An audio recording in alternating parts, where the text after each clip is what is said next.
Chers amis chrétiens, pour parler des obstacles au dialogue avec votre voisin, nous avons évoqué les affaires du monde avec l'œil d'un musulman. Aujourd'hui, c'est un autre défi que je vous propose, le regard d'un musulman sur notre société. Surtout que pour lui, la France, comme tous les États occidentaux, est un pays chrétien qui en affiche les valeurs, même si la République se veut laïque. Or, que constate-t-il ?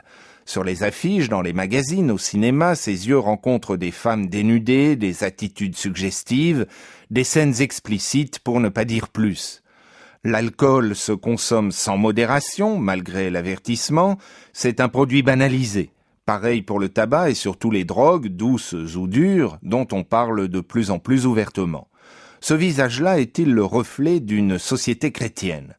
Votre voisin a aussi appris que le christianisme se voulait tolérant, or il constate le rejet vers les banlieues, la discrimination à l'embauche, bref, le racisme ordinaire d'une population sans doute lassée par la violence et le refus d'intégration de certains immigrés. Est-ce cela qui peut susciter l'intérêt pour votre foi chrétienne ? Nous savons que pour le musulman, la démonstration de la foi est plus importante que la foi elle-même.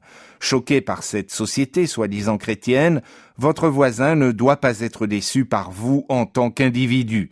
Il observera vos paroles et vos gestes et discernera votre intégrité spirituelle. Il sera interpellé par ce commandement de Jésus, si vous l'appliquez.